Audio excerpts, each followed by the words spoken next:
Welcome to drboystv.com, the home for intelligent black people. And today I want to talk a little bit about a rapper by the name of Travis Scott. Travis Scott is in the middle of what can only be described as a complete shit show. My brother is getting his butt suit off, and it has to do with this crazy tragedy that happened at this event called Astroworld. And I've known about this incident where 8 people were killed. I guess they got trampled to death. I've known about this incident since it happened. I mean, right when it happened, I saw everything in terms of the media coverage and all that. And people asked me to make comments on it. Well, I didn't want to talk about it until I thought about it. And now I thought about it, and I want to lay out a few concepts for your consideration. So get comfortable and please hit the thumbs up button, share, subscribe button if you haven't done it yet. So in case you don't know what you're listening to drboystv.com, the home for intelligent black people, where our goal is to elevate the conversation and to have discussions about issues in our community in a way that's productive, where we can be better people when it's over and done with. And so let me just kind of just jump right into the topic. So give me a yes or no in the chat. Give me a yes or no if you are aware of what happened with Travis Scott. Give me a yes or no. Let me know if you saw what was going on. I know maybe you don't listen to Travis Scott. The brother has a lot of power amongst white people who listen to hip hop. He. I think I saw a video he did with Drake that had almost 1 billion views. So he's not a lightweight. I think he's married to one of the weird Kardashians. I guess the Kardashians, they love to hunt down black men and use that to elevate their brand. That's what it is. That's what they do. It's life. Who cares? And so Travis Scott recently he has this event every year called Astroworld. And at Astroworld, it's basically a gathering, I guess, kind of like a hip hop Woodstock kind of thing, where he gathers about 50,000 people in a stadium, and they kind of go crazy. And he's known for having these really exciting shows where there's a lot of body surfing and a lot of chaos and everything else. And I really thought about that a lot. And at the end of the day, I'm going to see things differently from everybody else. And now, mind you, by the way, I'm broadcasting both on YouTube and Instagram. So if you're on Instagram, you won't see the images that I put on the screen. My Instagram is the Real Boyce Watkins. If you want to follow me on Instagram, if you like intelligent conversations, then the Real Boyce Watkins is the place for you to be. So anyway, so here's the deal that's really interesting, right? So I tried to think about, what does Travis Scott represent, and I thought about a time where I went down to Houston. I have friends that are rappers.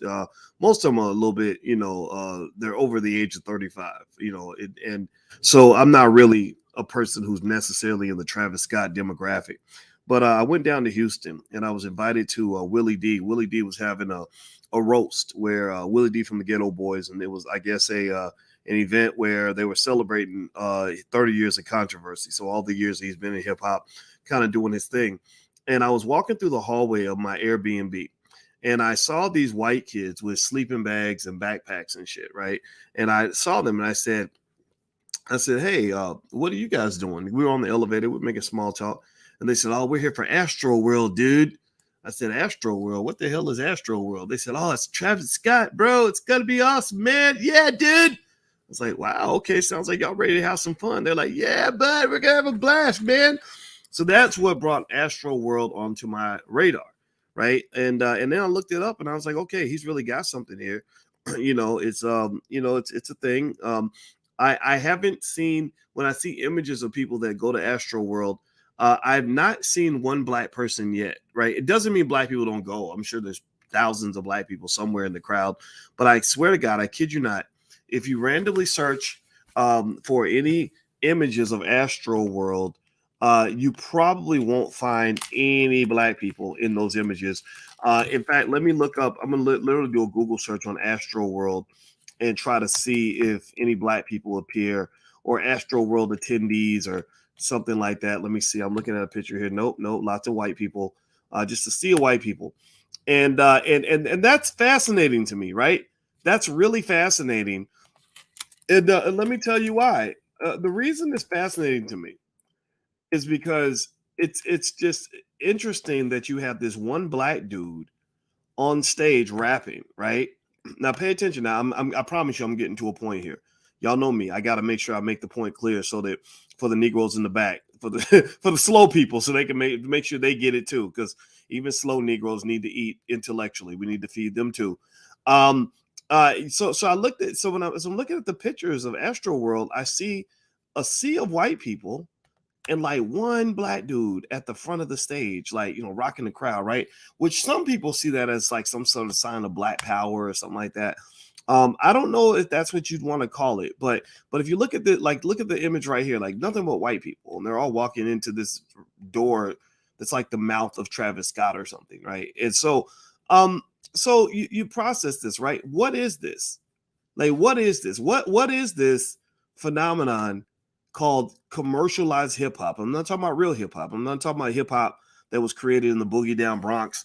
That was that was done by our people that represented our interests. Where we rapped about things happening in our communities and did it in a constructive way where we could actually elevate our people. I'm not talking about fight the power. I'm not talking about, you must learn from KRS-One. I'm not talking about all the things that were done in hip hop to elevate our people. I'm talking about the bullshit. I'm talking about I popped 2 Mollies today.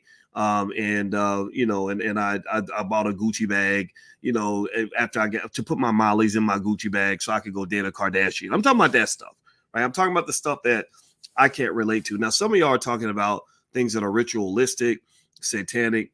I'm not going to get into that. I'm going to let y'all kind of handle that. You could get that on another podcast. But what I'm looking at is I look at things that are social, cultural, psychological, and financial. So you have this interesting phenomenon where a guy like a Travis Scott, pops up, with a mouthful of gold teeth and everything else, and he's performing and he's doing this thing and he's screaming, he's hollering, he's like and doing body surfing, and everybody loves it, and the crowd is full of white people saying, "Go Negro, go, go Travis, go," right? And it made me think about things like the Cotton Club back when they didn't have any when they didn't let black people come into the Cotton Club, right? And you would have a black guy on stage who's singing and dancing, typically doing some kind of minstrel show or something, and you have a white guy in the audience who's clapping and saying, "Ooh, that boy's so talented! Oh my goodness, that boy can really sing. That boy can really dance." And the thing about that is that so at the same time you have like this black bus boy who's serving the white man, and he's like looking at this whole thing go down, and he's saying, "Man, this Negro is getting a lot of attention. He's making a lot of money. White people love him, but they don't pay attention to me, but they love him." So he starts to admire the guy on stage. He looks at the guy who's performing in the minstrel show and says, "Damn, I want to be like him."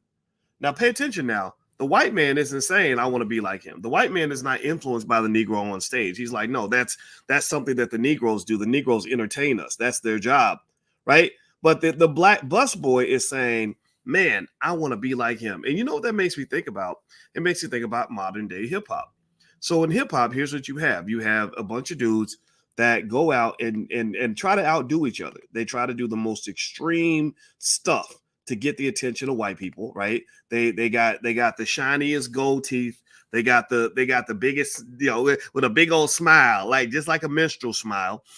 They have the most gold chains. Like, I'm gonna wear, I saw a dude with 80 pounds of gold around his neck. I'm gonna wear 120 pounds of gold on my neck. I keep 300 grand in cash on the tour bus just so I could give money to the hoes, whatever, right? Like seriously, like it's real extreme.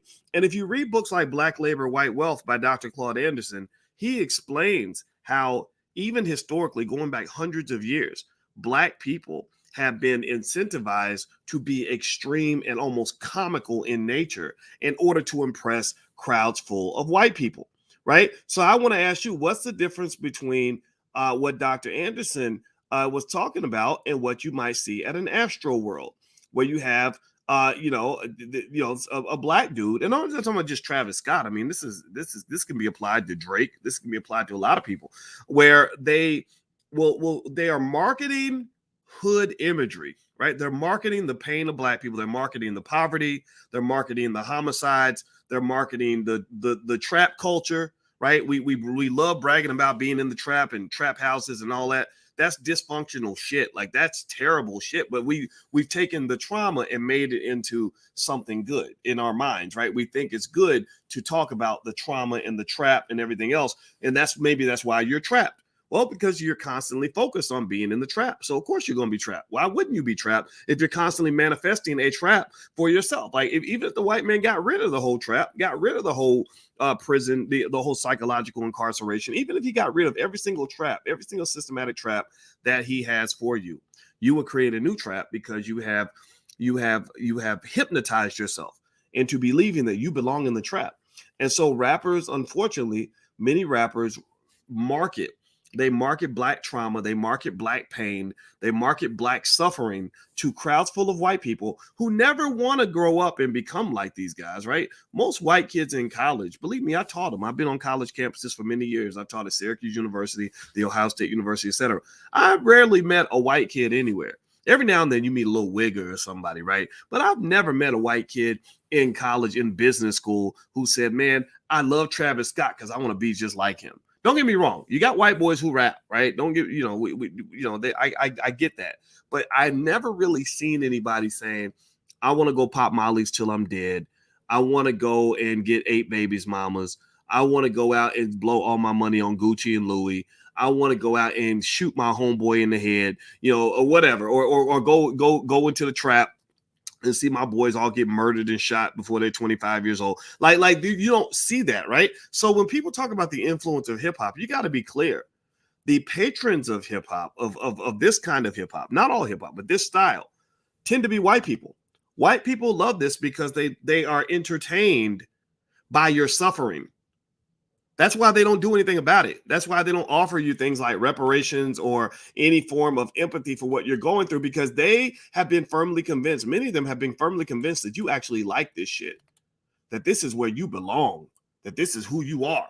This is what you represent. I represent death.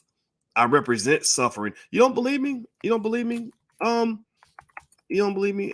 Did y'all know? Let me give you a little factoid here that might help you kind of get the point I'm making here. Did y'all know that 200 rappers died this year? 200 rappers died this year. 200. That's a lot of people, man. 200 rappers died. And that don't even count the thousands and thousands and thousands and thousands and thousands of black people who die every single year just because, right? The trap, the hood, all that stuff that we glorify, that ain't fun, man. That's not a happy place to be. But, again, it's like when Lil Nas X had those dudes twerking in prison. Well, if you're twerking around it, then you must like it. You must enjoy it. If you in the trap, like, dancing it up and shucking and jiving and being happy to be in the hood and to be in the trap, well, then why wouldn't I think that you enjoy that?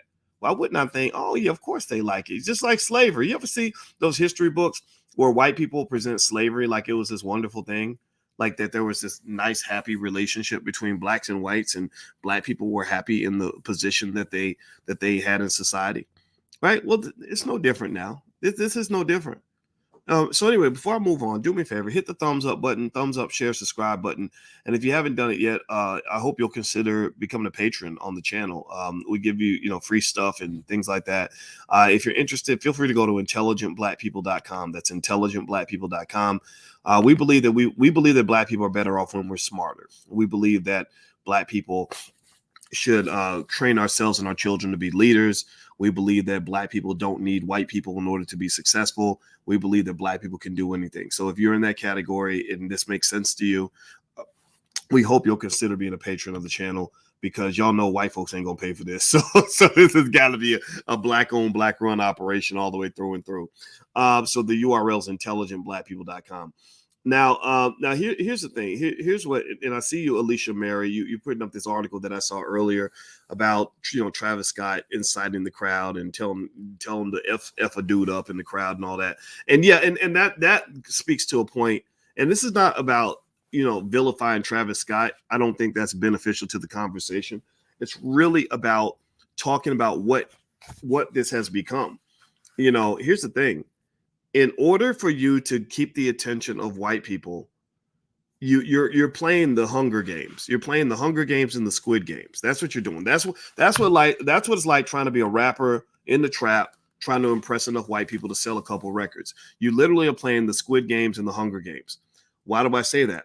Well, because you're in this unfortunate situation where you have to outdo the other Negro that's on stage, right? Again, if he's got 80 pounds of gold, you got to have 100 pounds of gold. If he's got 300 tattoos, you got to have 400 tattoos. If he got 8 bodies that he done killed and he got 8 teardrops, you got to have 10, right? If he's thugged out to level 9, you got to be thugged out to level 12. The bigger the thug you are, the more ignorant you are, the crazier you are, the wilder you are, the more ridiculous you are, the more attention you'll get. Am I right or am I right? Give me a yes or no in the chat if you understand what I'm saying. You hear unfortunately, a lot of brothers who have lost their true purpose in life. Your purpose as a black man, by the way, is to be a leader in your community. Your purpose as a black man is to raise black children. Your purpose as a black man is to protect black women. Your purpose as a black man is to lead a black family. White people got you all on this other stuff, got you doing a whole bunch of nothing, make you think that it's worth something because they gave you a couple of dollars. They put a couple of dollars in your pocket, take away the money, and it changes the whole narrative. Again, my PhD's in finance. I understand the impact of money. Take away the money, the whole narrative shifts. The whole incentive structure shifts, right? So pay attention. Look at how much extreme dysfunction is marketed through certain aspects of hip hop culture. I'm not talking about all of it, right? I'm not talking about like a Kendrick Lamar. I'm not talking about D1. I'm not talking about Jay Ortiz. I'm not talking about, I'm not talking about the rappers that are trying to do something positive or trying to at least connect to the community. I'm talking about stuff like Astroworld. Astroworld is known as a show. The reason white people love Astroworld, from what I've gathered, I've done my research on this, they love the fact that it's just wild and crazy. They love the extreme nature of it. They love the fact that Travis, really makes white folks comfortable. Dr. Claude Anderson wrote in his book, Black Labor, White Wealth, that the more comfortable you can make white people, this is the secret to making money from white people. The more you make them comfortable, the more wealth you're going to have. If you make them really comfortable, like if they can see you as a clown or just a fun guy or whatever, then they're going to reward you financially. This goes all the way back to slavery. In fact, the easiest ways, and I want y'all to think about society when I mention this to you, the easiest ways for black men to make money are typically either being a man doesn't do it, right? Being masculine and loving black women and caring about your community, that's not going to get you money from white folks. What will get you money typically would be either if a black man either presents himself as either a little boy, like very immature, like if you are Lil Baby, the rapper, you got rappers with names like Baby and Little, and then I saw a video with the Migos with where they all were riding tricycles, and I didn't understand how you have grown black men riding tricycles. I still don't get that, right? But they were in a Sprite commercial riding tricycles. They were presenting themselves as children. If you present yourself as a little girl, right? Lil Nas X, had the guys twerking in the prison. He did a picture of himself in People magazine, pregnant, right? So if you present yourself as a little boy or a little girl, if you are a comedian, if you make them laugh, like, oh, that Negro's so funny, oh my God, that's why comedians make more money than professors do. That's why comedians make more money than a lot of black lawyers and doctors and mothers do, right? Because comedy, making white folks comfortable, is going to get you paid. Also, if you are a rapper or entertainer, if you are a well-behaved athlete, that'll get you paid because they love to marvel at the athletic prowess of the black man, because they socially engineered the black man to be physically dominant, right? With those with those breeding farms where they would take the strongest slaves and breed them with the other strongest slaves. And now you've got these athletes that dominate the NFL and the NBA, and they love that. And then, of course, if you are just serving their agenda, right? So if you're a stooge for either the Democratic Party or the Republican Party, then you're going to be paid well, right? So those are the areas. If you ever want to make a lot of money, those are areas to make a lot of money very quickly. Now, Now, here's what's interesting also about Astroworld and Travis Scott and this unfortunate situation, right? I think it's part of me feels bad for him actually, and I think that he genuinely has remorse for people getting killed in the crowd. I think that he really, I don't think anybody wants their fans to die, right? So I'm not here to say Travis Scott is a bad guy. I really think that he's trying his best to fix this. I don't know how this is going to play out for him. I really don't, because lawyers are vicious, man. Lawyers will sue you just because you were in the area and they know you got money. They just shoot their shot. That's it. They will shoot their shot at everybody within a 100-mile radius, and so I hate it. I love lawyers. If you're a lawyer, I love you and I hate you. I love the lawyers who work for me. I hate the lawyers who work for other people. And so ultimately, Travis Scott is gonna have a very difficult time because everybody and their mama's going to sue him. They're going to sue him for ridiculous amounts of money. And you can already see where the media is kind of turning against him to a point, right? You see these stories coming out now about other things he's done at concerts and stuff like that. And I'm really curious to see how this plays out for him. I wonder if the Astro World event is done. A lot of times with these concerts, if you go and you try to secure a venue, sometimes they won't want you there if they feel like there's too much liability, right? So if they feel, so a lot of insurance companies will say, look, we're not going to insure you if people are dying at your concerts. So this is a big deal. This isn't just something that he can just sort of look over and keep moving. This is really going to affect his money. But what's also interesting about this, here's another question I want to ask you this. I want you to give me a yes or no on this. So here's the deal, right? I told you all that 200 rappers died. Almost all of them were black. Thousands of black people in the hood die, from a lot of the activities that are being mass promoted in music. Whether you're talking about drug addiction, the violence, they glorify the violence, stuff like that. And so pay attention now. You had you've had thousands of black people die. You've had 200 rappers die, most of them black. But here at Astroworld, you had 8 white kids die, or 8 kids died that looked pretty white. Most of them, I didn't see a black person in the group of victims. Maybe you can let me know if there is a brother or sister in the group of victims. Do you think that the media is gonna care more about, say, I don't know, 100 black kids getting shot in the city of Chicago in one weekend, or eight white kids dying at an Astroworld concert? Which do you think? Do you think the media is going to respond to one story differently from the other? Which story do you think is going to get the most attention? Give me, let me know. Let me know which one you think. You think the 8 white kids dying at a concert, or the hundreds and hundreds of black kids, the thousands of black kids that are dying in the hood on a regular basis that don't even get coverage on CNN, right? It's going to be the 8. It's going to be the special 8. This people is a form of what you might call white supremacy, right? This is where, when you talk about media being white supremacists, that's one perfect example. If 8 black kids got killed at a concert or on the street or in the hood, it might make the local news, right? It might be, like, oh my gosh, an extraordinary number of black people died today, but it wouldn't get the same level of attention that it gets, when the white kids die, right? Well, that's because white people control the media. That's what white people do. So I'm not complaining about the point, because I know that they take care of their own. I take care of my own. I'm making the point so you can kind of understand the disparity here. So here's the issue that Travis Scott has. Pay attention now. The big issue Travis Scott has is this. People don't give a damn if hip hop if the messages of hip hop are killing black people. But they get very concerned when the messages of hip hop start killing white people. Mark my word, Travis Scott will never get any grief for any black person who's ever died popping mollies. He will never get any grief from any black person who's died from a gunshot wound. He will never get any grief from any black person who's ruined their life in some other way. But he will get grief, tremendous grief. I mean, in fact, he might get canceled for the fact that a bunch of white kids died from his music. It's no different from when Ron Artest, got pissed off, and he played for the Indiana Pacers. He got pissed off and went into the crowd and punched a fan in the face or something like that.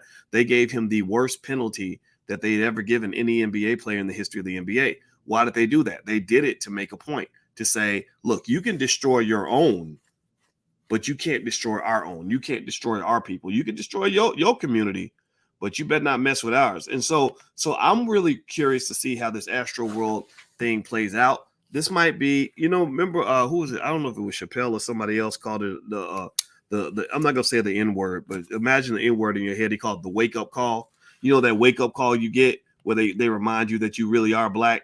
And then when you thought you wasn't black no more because you dating a Kardashian, and now you find out like, no, you still black, bro. You still black.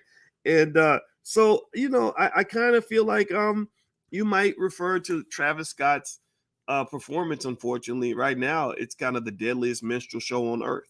That's what I would call it. I'd call it the deadliest minstrel show on earth. It because it went a little bit too far. I think that the reaction of the public to these deaths is driven heavily by race.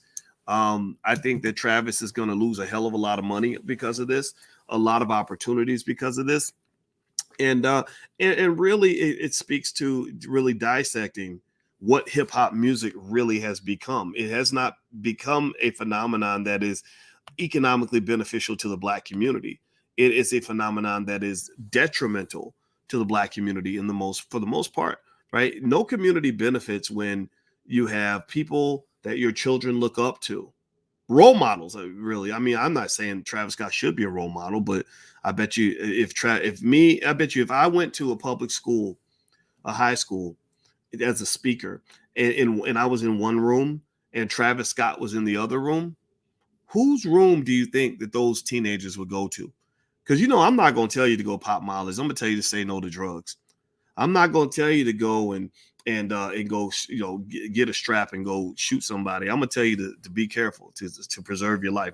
I'm not going to tell you to go put your penis in every woman that walks by. I'm going to tell you to preserve yourself and save yourself, or at least be healthy in your choices, right? So you don't end up broke, being a broke baby daddy or struggling with baby mama issues and all that, right? So I'm not going to tell you to be ignorant. I'm going to tell you to go get an education. I'm not going to tell you that even alcohol. I'm even a person that kind of says, even alcohol is not so good because it causes you to make bad decisions, right? So I'm going to try to tell you things that are going to help you live. But, some of the rappers in the music tell you things that will clearly help you die. I don't know if you have to be as old as I am to understand this, but not that I'm an old man, but I'm not 20 years old anymore. And how many of you can think of like people that you knew in college who became alcoholics in college and are still alcoholics in their 30s, 40s, and 50s? Or they started off just making bad choices when they were young and they're still messed up. Like their life is still a mess, right? Ain't taking care of their kids and, not an asset to the black community on any level, very harmful to the people, even in their own family. See, so this is what these messages are doing. These messages are destroying black people to some extent because you're mass marketing. You're using the power of marketing, the power of brainwashing to mass market deadly lifestyles to young black men who are full of potential, young black men who could go on and become rocket scientists and CEOs and everything else. Well, you ain't gonna be no rocket scientist and CEO if you're sitting around popping mollies all day, toting a gun, having sex with everything that moves, and throwing your life away, throwing all your money away, not trying to actually grow intellectually. You just can't. You can't. And I know that people get mad at me. They think, your boys, you're being a hater. You're being a hater. Well, fuck you. You're a hater. You hate my community if you think that promoting this kind of message is beneficial to black people. If you're justifying, the buffoonery and the negativity and the harmful stuff that's out here, I don't know. I can't. It's hard for me to be your friend because the only thing that you have that supports what you're doing, the only thing, you can't support what you're doing from any ethical standpoint. The only thing that makes this stuff make sense to a lot of people is because they're getting paid. That's it. That is it. You admire your boy because he's getting money. Well, he getting money, he getting money. Well, the white man will pay you to do a lot of things. You go back to slavery, if a lot of us don't know our history, but if you go back to slavery, there was always a slave who got paid for killing the other slaves or beating the other slaves or giving misinformation to the other slaves, right? Like fake Jesus and, well, Jesus said that you should be a good slave so master will take care of you. Well, they'll gladly pay a Negro for that. So I'm not trying to drill into Travis Scott too bad. I wish the brother the best. I really do.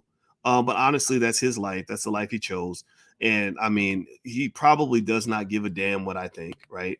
That's another thing, right? The white man's money kind of stuff it in your ears, so you don't hear from the black people who actually care about you, or you don't hear from the black people who actually would prefer you be an asset to the community. The only time we get the attention of guys like that is after white folks have thrown them away. If you notice, pay attention to how many celebrities you've seen who really got to the point where they thought they were so big that they weren't black anymore. And they like the O.J. Simpson types and stuff like that, where the minute some shit really goes down, the minute white folks abandon them, suddenly it's like, I'm black, y'all. Look at what they're doing to me, y'all. It's racism, y'all. Well, I don't know. I don't know if Travis will go down that road. I think Travis, he'll probably keep on being a Kardashian and all this other stuff. But I can definitely tell you that when I really thought about it, I went into my heart of hearts and said, gosh, people kept asking me, about the Travis Scott thing. And they were like, what do you think? I said, I don't know what I think. It took me 3 days to decide what I actually think. So I listened to a lot of Travis's music. I read up on his bio. I read up, on astroworld, and then I read up on the incident as well, of course. And I just came to the conclusion that it's the deadliest minstrel show on earth. That's literally my conclusion. It's a big minstrel show, and that's it. All right, so that's it, guys. I'm done. Later on today at 11 a.m. Eastern, we're meeting for a stock market investing class.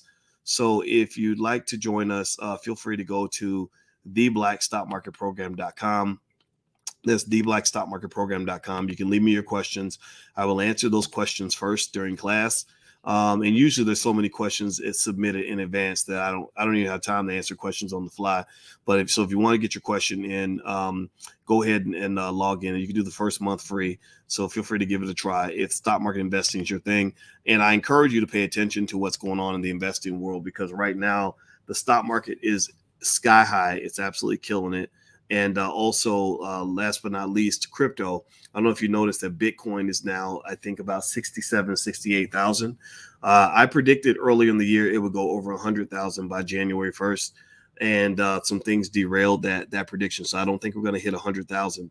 But I will tell you what, all indicators tell me Bitcoin and Ethereum are going up. I'd be stunned if they went down. So that's just my 2 cents. So by the way, if you are on Instagram, just click the link in the bio, and there's a ton of stuff up in the bio that you can take a look at as well. You can do a free trial in my stock market class in the bio. So, all right, guys, I'm out of here. Have a good day. And that's a picture of me and my wife. We ran a 15K this weekend. So I'm feeling a little proud right now. Feeling a little good about myself.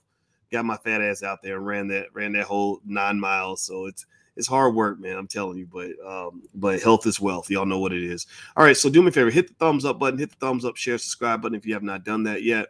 And I will check in with you guys a little bit later. Please have a wonderful day, and I'll talk to you soon. Be good. Peace.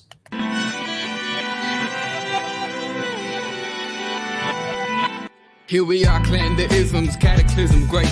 Our people out here struggling, trying to make it in this state. Everybody out here doing it, but we the ones who late. Now family, we the ones who gotta delegate. Get that money in the power, never be fake. Stick to cosign for 3. What did he say? Create jobs, support our own. Educate the same and buy back your home. Got 3 degrees, triple 10. 3 PhDs, now we on the CNN. DBTV, let's talk about negligence. Ignorance is bliss, but we can turn it to intelligence. Believe none of what you hear, half of what you see. Let's break it down here on Dr. Boy's TV. Here we are.